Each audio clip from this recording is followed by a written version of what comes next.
영어만 쓰는 게 너무 쉽죠? 자, 이어서 다음 내용을 또 정리해 보도록 할게요. 네. 이제 살펴보려고 하는 것은 정보의 의의라는 거였어요. 우리가 정보화 사회에서 살고 있는데, 그러면 여러분들에게 필요한 정보를 어떻게 수집을 하고 그것을 문제 해결을 위해서 활용할 것인가 하는 것을 수업 중에 다루어 봤었잖아요. 그죠?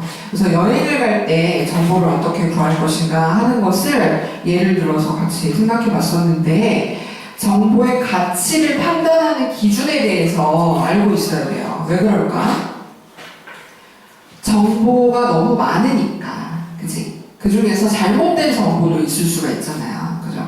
내가 만약에 여러분들에게 이메일을 보내면서 다음 주는 중간고사입니다 라고 했는데 휴강입니다 이렇게 잘못된 정보를 보낸 거야.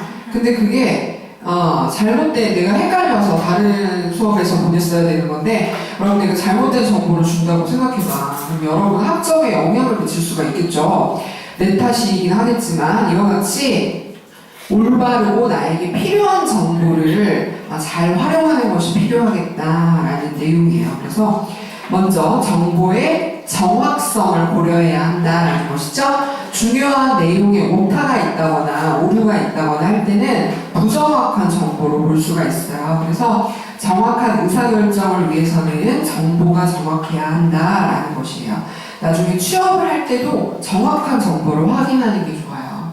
연봉 수준을 확인해 봤더니 5년 전 수준을 확인하고 연봉이 너무 낮잖아 라고 해서 여기는 면접도 가지 말아야겠어 라고 생각을 한다면 잘못된 정보로 인해서 의사결정에 안 좋은 영향을 미치게 될 수 있다는 거죠. 두 번째는 정보의 적시성이라는 거예요. 적시성이라는 게 뭘까요? 적절한 시기에 나에게 필요한 정보라는 거야. 그치? 그래서 우리 2학년 학생들이기 때문에 그나마 우리 수업에 좀 관심을 기울이는 것 같아요. 내가 이 똑같은 수업을 1학년 애들을 데리고 했더니 얘네가 나는 지금 취업할 생각이 하나도 없는데 나에게는 대학 생활을 즐겨야 하는 지금 이 시기가 더 중요한데 라고 생각을 해서 취업과 관련해서 뭐 정보를 알려준다거나 같이 생각해보자는 활동을 하자고 해도 그렇게 나에게 지금 딱 맞는 내용이 아니다라고 잘못 생각을 하고 있는 학생들이 많이 있었어요. 이와 같이 내가 지금 취업을 해야 되기 때문에 나에게는 이런 정보가 필요해 라고 하는 시점, 시기가 매우 중요하다는 거지. 그래서 정보가 필요한 시기에 맞추어 이렇게 표현이 나오면 정확성이야? 적시성이야. 그치? 시기라는 단어에다가 동그라미를 쳐봐. 다음 중 정보의 가치를 판단하는 기준을 설명하고 있는 것은 무엇인가? 라고 해서 정보가 필요한 시기에 맞추어 적절하게 제공되어야 함. 이렇게 나오면 바로바로 정답은 뭐라고? 적시성이야. 그치? 정확성도 아니고 유용성도 아니고 융합성도 아닌 적시성을 고를 수 있어야 되는 거예요. 자, 그 다음 세 번째는 정보의 유용성. 유용하다라는 것이 무슨 뜻이지? 쓸모가 있다는 거야. 그지? 그래서 너무 오래된 정보는 10년이면 강산이 변한다라는 말도 있잖아요. 그지? 오래된 것은 지금 현재 시점에서 별로 쓸모가 없을 수가 있어요. 그래서 최신의 정보를 정확하게 활용하는 것이 중요하고요. 여러분이 유럽 여행 가려고 하는데 이 정보를 나에게 쓸모 있는 것을 구해야 될 거 아니야. 그지? 내가 피부 미용을 전공하는데 그와 관련한 서비스가 어떻게 제공되고 있는지, 제품은, 기기는 어떤 것을 활용하고 있는지 하는 것을 여행을 다니면서 살펴보려고 해요. 그러면 그러한 관점에서 여행 정보 계획을 수립하기 위해서 정보를 구해야지 여행 다니는 관광 포인트라거나 맛집 정보 같은 것들을 그 사람은 필요하게 생각하지 않을 수가 있잖아요. 그죠? 그래서 나의 의도와 목적에 맞는 쓸모 있는 정보를 수집해야 나에게 유용한 정보가 될 수 있겠고요. 나의 의사결정에 그 정보가 도움을 줄 수 있는 부분을 이제 더 증가시킬 수 있는 거죠. 자, 마지막으로 나오는 정보의 가치 판단 기준은 뭐예요? 정보의 융합 융합성이라는 것이죠. 융합성. 융합성은 뭘 얘기하는 걸까? 우리가 수업 때 여행 정보를 수집하기 위해서 다양한 방법을 생각해 볼 수 있다고 했었어요. 그죠? 뭐가 있었지? 여행 책자를 통해서 정보를 얻는 방법이 있겠고, 또 인터넷에 여행 후기 같은 것들을 모아서 나에게 맞는 내가 끌리는 정보를 수집하는 경우가 있겠고, 또 여행을 다녀온 친구에게 또는 선배에게 이야기를 들어서 그대로 좀 계획을 세우는 데 도움을 받는 경우가 있을 수 있겠죠. 이와 같이 다양한 방법들을 결합해서 나에게 맞는 정보로 새롭게 만들어내는 것, 그지? 정보를 결합하고 가공하는 것을 의미하는 게 바로 정보의 융합성이라는 거예요. 그죠? 융합, 결합 비슷하게 생겼지? 결합, 가공에다가 동그라미를 쳐봐. 장비의 결합과 가공. 아까 장비라는 것은 여러 가지 방법을 생각하면 돼요. 여행 책자, 인터넷, 다녀온 사람의 이야기 등등 이런 것들을 결합해서 내가 여행 계획을 수립해서 다녀왔더니 나의 계획이 정말 너무너무 좋았어. 나는 최상의 만족을 했어. 그러면 그걸 또 다른 사람에게 들려주거나 후기를 올린다거나 해서 다른 지식을 만들어내는데 기여할 수 있는 거죠. 새로운 정보 창출이 또 이루어질 수 있겠다는 측면에서 정보의 융합성을 생각해 볼 수 있는 거예요. 그죠? 여기서 두 문제 나왔다. 벌써 동그라미 치라는 거 두 개 있었지? 이래도 틀려. 자, 그 다음 살펴보려고 하는 것은 직업과 직업 정보의 의미라는 것이에요. 그죠? 직업이라고 얘기할 수 있으려면 어떤 특징을 가지고 있어야 하나요? 라는 거 살펴봤었잖아요. 그치? 첫 번째 나오는 특징은 뭐가 있었니? 직업이라고 얘기할 수 있으려면 생계유지, 그치? 소득이 있어야 돼. 경제활동이 이루어져야 된다는 거야. 그치? 봉사활동과의 차이로 볼 수 있어요. 그치? 무보수로 봉사활동을 하면 물론 그걸 장기간 나는 봉사를 직업으로 생각합니다 이렇게 얘기하는 경우도 있긴 하지만 순수한 의미의 직업에도 포함되지 않을 수가 있어. 왜냐면 나의 생계를 유지하기 위해서 소득이 있어야 그걸 직업으로 볼 수 있다는 거죠. 그 다음 알바와 구별되는 특징 뭘까요? 계속적인 활동이 있어야 된다는 거야. 그래서 일시적인 활동을 하는 것, 일주일만 일을 한다거나 한 달만 일을 한다거나 하는 것은 직업으로 보기가 좀 어려워요. 그지? 계속적인 활동을 해야 직업이다라고 얘기할 수 있는 거예요. 자, 그러면 경제적 활동을 하면서 지속적으로 내가 카지노에서 도박을 하고 있어. 그거 직업으로 볼 수 있겠어요? 아니요. 그건 사회적으로 기여하는 활동이 아니잖아. 그치? 그렇기 때문에 도박이나 투기 같은 것은 직업으로 볼 수가 없는 거예요. 그쵸? 그리고 노동 행위가 어느 정도는 이루어져야 직업으로 볼 수 있겠어요. 저는 출근해서요, 노동을 하지 않고 사무실 책상에만 계속 하루 종일 앉아 있는데요? 저 직업이 있는 거 맞나요? 이렇게 물으면 뭐라고 대답해 줄래? 맞아요. 왜 맞죠? 시간적인 활동을 하고 무슨 노동을 하는 거야? 정신노동 하는 거야. 그래, 정신노동. 육체적인 노동만을 얘기하는 것이 아니라 고객을 상대하고 서비스를 제공하고 하는 것도 어느 정도 육체적인 노동뿐만이 아니라 정신노동이 더 극심할 수도 있어, 사실은. 그쵸? 이렇게 노동 행위가 이루어져야 한다는 것. 그리고 나에게 맞는 직업으로서 내 개성을 발휘할 수 있어야 한다는 것. 그리고 나의 자기 실현, 자아 실현을 할 수 있는 형태로 나아가는 것이 보다 바람직한 직업이 될 수 있겠다라고 하는 것이죠. 그러면 직업의 필수 요소에 대한 것을 누가 더 설명했나? 이게 맞는지 한번 생각해보자. 직업의 필수 구성 요소에는 지시의 이행이 포함된다. 맞을까요? 아니야. 지시에 따르는 것을 근로자의 미덕으로 얘기하고 있긴 해. 그런데 그대로 따라서는 발전이 없을 수 있잖아요. 그치? 아까 얘기한 것처럼 창의적인 아이디어를 우리 팀장이 잘 이해하지 못하거나 그거를 별로 달가워하지 않는다거나 그럴 수가 있어요. 그래서 지시의 이행을 해야만 그게 직업의 필수 조건이다라고 볼 수는 없는 거야. 그치? 직업의 필수 구성 요소에는 지시의 이행이 포함된다는 옳지 않은 것이에요. 자, 그래서 여러분들의 자기 진단 활동으로서 우리가 해봤던 것이 직업 흥미도 검사라는 것이 있었죠. 하나 건너뛰었나? 그지? 직업 정보가 왜 필요한지에 대해서 잠깐 정리를 하고요. 직업 흥미도 검사로 넘어갈게요. 직업 정보는 개인적 측면에서는 왜 필요한 것일까요? 여러분 어디에서 사람을 몇 명 뽑는지 뽑을 때 뭐가 중요한지와 같은데 왜 관심이 기울이냐면 내가 노동 시장에 진출하려고 하기 때문에 나에게 필요해서 그런 거잖아요. 그죠? 개인에게는 이런 측면에서 직업 정보가 의미가 있는 거고요. 기업 측면에서는 또 어떤 의미가 있는 거지? 합리적인 인사말. 기업에서는 우리 회사에서 사람이 필요한데 어느 직급으로, 그지? 중간 관리자로 뽑을 거냐, 대리로 뽑을 거냐, 아니면 뭐 디자이너를 뽑을 거냐, 아니면 스텝을 뽑을 거냐, 팀장을 뽑을 거냐, 팀원을 뽑을 거냐, 이와 같은 것을 결정하는 것을 인사관리라고 하는 거야.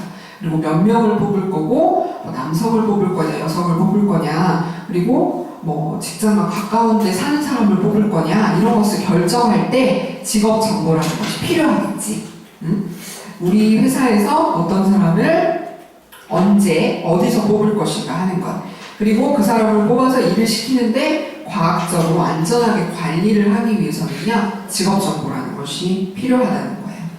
자, 그리고 국가적 측면에서는 왜 필요할까요?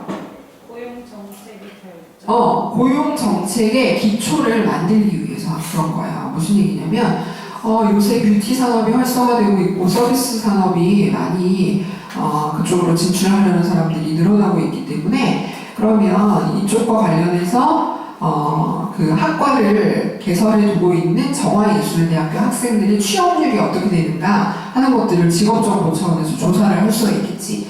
그래서 취업률이 높은 대학에 그 국고 지원을 해준다거나 이제 장학금 혜택을 더 줄 수 있는 평가를 내린다거나 하는 자료로 활용을 할 수 있게 된다는 거예요. 자, 그 다음에 직업 흥미도 검사를 우리가 했었는데요. 그와 관련해서 검사의 이름을 뭐라고 붙였었죠? 홀랜드라는 사람이 직업 흥미도 검사를 만들어서 홀랜드 검사이다라고 이름을 붙일 수가 있겠고요. 그리고 또 오각형 모형 맞니? 네. 그 아래 나와 있는 그림 몇 각형인지 한번 세봐. 꼭지자 그래. X하고 육각형 모형을 고쳐봐. 이래도 오각형 모형을 고르기만 해봐. 육각형 모형이 맞는 거고요. 오각형 모형은 잘못된 거예요. 그걸 또 다른 이름이라고 불리는 리아색 모형이라는 이름에서 찾아볼 수 있어요. 리아색이라는 것은 RIASEC라는 몇 개의 글자로 이루어져 있어? 6개지. 이것이 자신의 직업 흥미도 중에서 어떤 유형을 표현하는가 하는 것을 6가지로 설명해 주고 있는 것이었어. 그치? 그래서 6개로 이루어진 육각형의 모형으로 설명되는 홀랜드 검사, 직업 흥미도 검사, 리아색 모형, 육각형 모형이 다 같은 표현 방법이 되는 거예요. 자, 그러면 R에 해당되는 것은 무슨 유형이었니? 현실형. 그치? 자기가 현실형으로 나왔던 사람 있었나? 별로 없었어. 그치? I는 탐구형이었어요. 탐구형. 약간 있었어요. 그죠? 예술형 A. 많이 있었죠. 우리 예술대학교니까. 여러분이 진학을 잘 한 거예요. 그 다음에 나오는 S. 사회형이었어요. 여성이기 때문에 남을 돌봐주고 가르쳐주고 하는 이런 사회형이 높게 나오는 경우가 많이 있다라고 했었어요. 우리 학생들도 많이 있었죠. E. 진취형이었어요. 사업가적인 마인드를 가지고 있는 사람이 여기에 해당됐었고요. C는 관습형이었어요. 그래서 꼼꼼하고 세밀한 일처리, 회계사라거나 그런 문서 작성을 하는 능력이 좀 뛰어난 그런 직종이 포함되는 경우가 많이 있었죠. 이러한 직업 흥미도 검사를 여러분이 수업 중에 했었어요. 자, 그 다음에 나오는 합리적 의사결정 방법을 또 좀 정리해 보도록 할게요. 이것은 여러분이 물건 사기의 연습을 통해서 했던 거 기억나나요? 내가 지금 현재 필요한 물건이 몇 개가 있는데 그 중에서 가장 필요한 물건을 어떤 절차에 따라서 살 것인가 하는 것을 수업 중에 활동으로서 연습을 했었는데요. 먼저 첫 번째 이루어져야 하는 것이 뭐니? 목적의식의 명료화. 그지? 여러분 우리가 물건을 살 때 목적의식이 없으면 과소비를 하게 돼요. 그래서 여성들이 좀 그런 경향이 많잖아. 내가 스트레스가 너무 심해. 그럼 갑자기 장을 보러 가서 막 이것도 사고 저것도 사고 갑자기 필요하지 않았던 것들이 필요하게 느껴지는 거야. 그지? 그런 경우가 있어요. 그래서 사놓은 물건을 한 번도 쓰지 않는다거나 이럴 수가 있죠. 그렇기 때문에 합리적인 의사결정하기 위해서는 나에게 이것이 왜 필요한가? 그지? 꼭 필요한 물건인가? 하는 것을 먼저 생각해 봐야 돼요. 그죠? 목적의식을 명료화한다는 것은 왜 내가 이런 결정을 지금 내려야 하는 거지? 내가 의사결정을 내리려고 하는 목적이 뭐지? 하는 것으로부터 시작하는 거야. 그죠? 자, 두 번째는 그러면 내가 이 의사결정을 내려야 되는구나. 첫 번째 단계를 거치면서 어느 정도 목적이 정리가 됐어. 그러면 이제 이 의사결정을 하기 위해서 필요한 정보를 수집해야 되죠? 그때 빔 프로젝터 사겠다는 학생 내가 솔깃해 있었잖아. 그래서 내가 그 뒤로 정보를 수집하고 있어 지금. 어디 가면 괜찮은 게 있나. TV 광고 이런 데도 많이 나오더라고 요새는. 그래서 TV로 보면 저거 괜찮은데? 소형이고 들고 다니기도 편할 것 같고 해서 저거를 살까 하다가 아니야 좀 더 알아보자 라고 하는 아직 2단계를 벗어나지 못한 거야 내가. 그지? 정보 수집 중인 거지. 관련 정보를 수집하는데 신중해야 돼요. 왜냐면 여러 정보, 자료들이 곳곳에 유용한 정보들이 있는데 어디 있는지 모르니까 그걸 찾아내야 되는 거죠. 가능한 방법을 동원하는 거예요. 신문, 친구, 인터넷 등을 이용해서 어떤 종류가 있는가, 그리고 각 물건의 사양은 어떤가, 그지? 어떤 것은 스마트 기능이 덧붙여져 있고 어떤 것은 또 뭐 다른 기능이 있고 하는 것들을 비교해 볼 수 있어야겠죠. 그리고 가격의 측면, 싸게 저렴하게 구입할 수 있는 방법이 있다면 거기를 찾아서 구입을 하는 것이 필요하겠죠. 그리고 구매하는 장소, 인터넷으로 그냥 택배를 통해 받아볼 수 있는 주문을 할 것이냐, 아니면 나는 하루라도 빨리 이 물건이 필요해. 그래서 가격이 좀 더 비싸지만 매장에 방문해서 그거를 바로 사는 기쁨을 누리고 싶어. 그런 결정을 하기 위해서 알아보아야 하겠죠. 다음, 도움을 받을 사람은 누가 있을까? 이것에 대해서 잘 아는 사람이 있다면 그 사람에게 정보를 구하는 것도 방법이 될 수 있겠죠. 다음 세 번째 단계는 뭐가 이루어져야 될까요? 선택할 수 있는 대안을 쭉 나열해야 돼요. 그치? 나의 빔 프로젝터의 대상이 되는 A, B, C를 물망에 올려놓는 거야. 그치? A, B, C 중에서 나 결정하겠어 라고 하는 대안을 열거해 두는 거예요. 우리 어떤 남자친구를 결정할까 하는 것으로 예를 들기도 했었어요. 그치? 키 180 이상의 훈남. 키는 170밖에 안 되지만 얘기가 너무 잘 통해. 그리고 돈이 많고 공부를 너무 잘해. 그치? 어떤 조건을 내가 택할 것인가? 보통 이제 결혼 상대자로는 B나 C를 택하는 경우가 좀 많이 있죠. 연애와 결혼의 의사결정의 결과가 좀 다른 형태로 나타나기도 해요. 자, 이와 같이 대안을 A, B, C의 형태로 쭉 열거해 놓는 과정이 이루어지는 거예요. 그러면 열거 나열을 해놓고 비교하잖아요. 그치? A랑 내가 연애를 하면 만족도가 어떨까?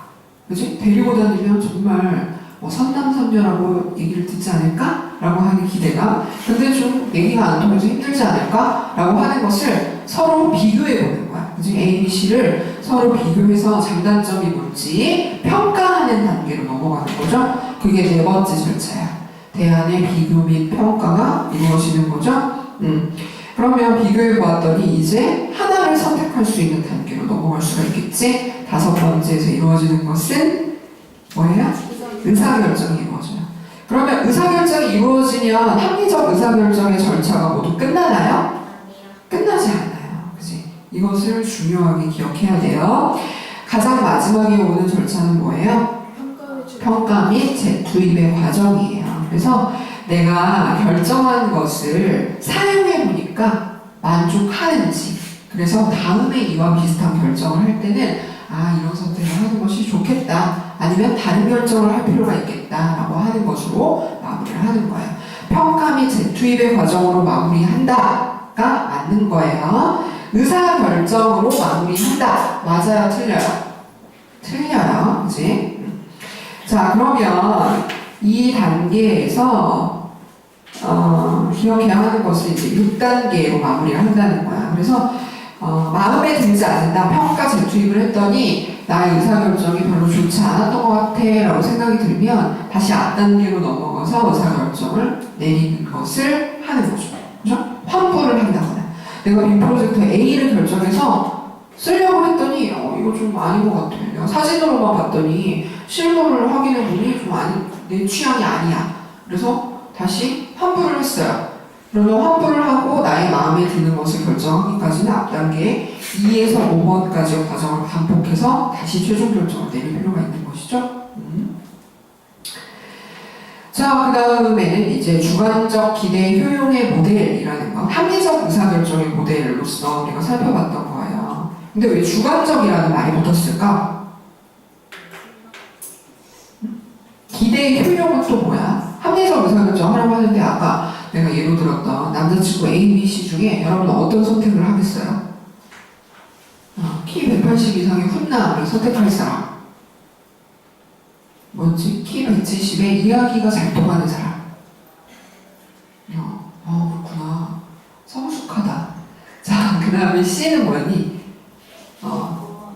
집안이 좋고 뭐 공부를 잘한다고 했나? 외적 조건이 좀 괜찮은 사람?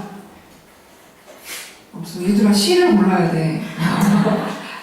이거는 이제 인생 성패로서 하는 얘기인데 아니야, B가 제일 중요하더라. 살아보니까. C를 고른 사람이 많긴 한데 B가 중요하더라 진짜. 그래서요, 이거 어떤 선택을 할 것인가는요 모두 달라. 그치? 내가 추구할 가치가 모두 다르기 때문이야. 그래서 주관적이라는 말이 붙은 거예요. 내 친구에게 가치가 있는 선택이 나에게 똑같이 가치가 있으리라는 법이 없다는 거지. 그래서 주관적 기대 효용 모델에 따르면 의사결정을 할 때요, 가능성을 넓히는 것이 중요하다는 거야. 그래야 가능성을 넓혀두어야 그 중에서 나에게 딱 맞는 것을 내가 선택할 수 있는 가능성이 높아지는 거잖아. 자, 이 말이 맞는지 생각해봐. 주관적 기대 효용 모델에 따르면 가능성의 최소화가 의사결정의 목표이다. 맞을까요? 아니에요. 가능성을 넓혀두는 것을 목표로 한다는 것을 잘 기억해야 돼. 극대화에 동그라미 쳐봐. 극대화. 최소화가 아니야. 자, 그 다음 두 번째는 주관적 가치와 가능성이 고려되어야 한다는 거예요. 주관적 가치라는 것은 상대적 가치로도 볼 수 있겠지? 즉, 나에게 중요한 것이 뭔가 하는 것을 잘 선택할 수 있어야 한다는 것이고, 마찬가지로 주관적 평가에 따라서 가중치를 매기도록 한다라고 했어요. 그죠? 여러분이 가중치 점수, 직업을 선택할 때 매력도의 합계 구할 때 가중치 점수 곱해서 계산했던 거 생각나죠? 그 가중치 점수는 사람마다 모두 다르게 나타날 수가 있는 것이에요. 그리고 상대적인 중요성을 고려해서 만족도를 높이도록 해야 한다라는 것이에요. 그죠? 상대적인 거야. 내 친구에게 중요하더라도 나에게 중요하지 않을 수 있다라는 것을 고려해서 주관적 기대 효용을 통해 의사결정을 내릴 수 있다라는 것을 우리가 살펴봤었어요. 그죠? 자, 그 다음에 나오는 것은 이제 decides 모형이라는 거 했었는데 생각나요? decide라는 동사가 무슨 뜻이니? 결정하다라는 뜻이었잖아요. 그래서 decide라는 동사에 s를 하나 더 붙여서 모형의 이름을 만들었다. 그래서 DESIDES 7개 글자로 이루어져서 7단계로 설명을 했다라는 크롬볼츠의 모형을 살펴봤었어요. 근데 이 7단계 중에서 가장 핵심적인 과정은 몇 단계일까요? 맨 아래줄에 나와 있어. 대안의 배제가 몇 단계에서 이루어지니? 대안만 보지 말고 대안을 체계적으로 배제해 나간다까지 봐야지. 그지? 6단계지? 6단계가 가장 중요한 거야. 그지? 자, 그러면 처음에 D로 시작한 define the problem. 문제를 정의하는 거야. 내가 왜 이 의사결정을 내려야 하는지에 대해서 어떤 문제를 내가 겪고 있는지. 내가 A, B, C 남자 중에서 결정을 해야 하는 이유는 뭘까? A, B, C를 다 사귀면 내가 너무 피곤하잖아. 그치? 능력이 되는 사람은 다 사귀기도 하더라. 근데 헷갈려서 나중에 막 들통나고 이렇게 되는 경우가 있어요. 그리고 인간이 경제활동을 하기 때문에요. 하나를, 나에게 가장 맞는 하나를 선택하는 과정이 필요하죠. 그래서 처음에 문제를 정의하는 과정으로부터 시작을 해요. 그 다음 두 번째는 이제 establish라고 하는 액션 플랜을 수립하는 단계로 이어지게 되는 거예요. 그래서 내가 어떤 식으로 정보를 수집해서 의사결정을 할 것인가 하는 계획을 수립하는 단계로 넘어가게 되고요. 그러면 다양한 선택 사항 중에서 나에게 가치 있는 것이 무엇이냐. 나는 연애를 할 때, 남자를 볼 때 뭐가 중요하다고 생각해. 난 직업을 결정할 때 뭐가 가치롭다고 생각해. 라는 것을 명료화, 명확하게 하는 것. clarify로 시작하는 3단계가 오는 거죠. 그 다음에 I로 시작하는 건 identify, alternatives. 몇 개의 대안, 선택사항이 있는지를 살펴보는 거예요. 그렇죠? 내가 가치롭다라고 생각하는 기준에 따르니까 A, B, C, D 4개로 압축해 볼 수 있구나 라는 활동이 이루어지는 단계가 되는 거예요. 그 다음 discover probable outcomes라고 하는 것은 가능한 결과, 예상되는 결과를 확인해 보는 것이죠. 발견해 보는 것이죠. 그래서 A라는 직업을 선택했을 때는 이건 좋고 이것은 좀 아쉬울 것 같아. B를 생각해 봤을 때는 또 뭐가 좋고 뭐가 아쉬울 것 같아. 장단점을 비교해 보면서 결과를 예측하는 단계에 해당이 되는 거예요. 그러면 A, B, C, D를 그렇게 장단점을 비교해서 결과를 예측했다? 그러면 이제 나의 선택사항은 이건 아니야. D는 이래서 안 돼. D는 월급이 너무 작아. C는 거리가 너무 멀어. B는 내가 하려는 일이 원래 아니었어. 그러면 A로 해야 되겠다라고 하는 지원하는 과정이 이루어지는 거죠. 이 지원하는 과정을 거쳐야 바로 내가 결정할 수 있는 A라는 것이 하나 딱 남잖아. 그래서 가장 중요한 거야. 이게. 대안의 배제라는 것이 가장 중요하다라고 얘기했어요. 그러면 이제 A를 선택했기 때문에 취업을 해서 A 직업을 내가 갖고 직장인으로서의 생활을 시작하는 것이 이어지죠. 스타트 액션이라고 하는 S단계로 마무리를 하는 거죠. 그치? 이렇게 디사이즈 모형에 따르면 가장 중요한 절차가 무엇인지 하는 것을 잘 기억해야 돼요. 그치? 몇 단계라고 했니?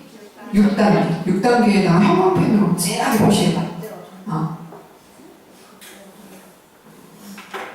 자, 이제 마지막 내용을 살펴볼게요.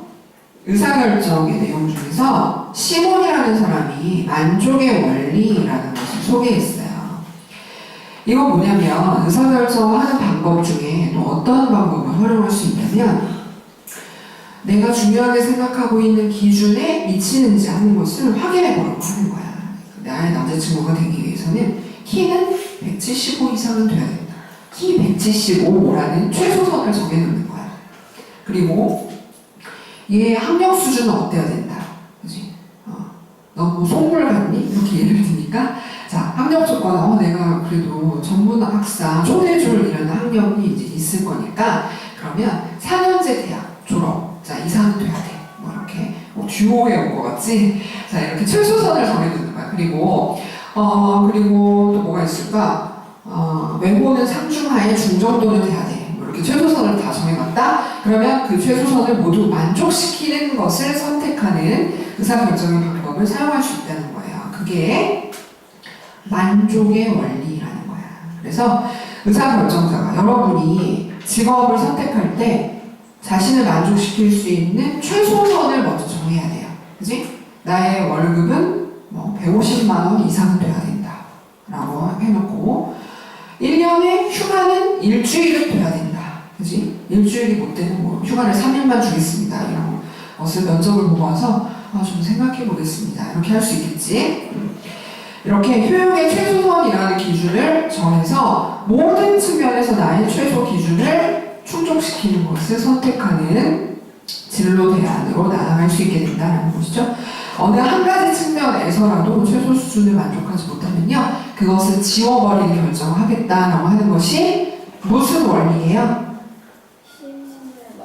시몬의 원리라고, 시몬이 얘기한 만족의 원리라는 것이에요. 이제 최소선이라는 단어에다가 동그라미를 쳐보자. 효용의 최소선, 그지?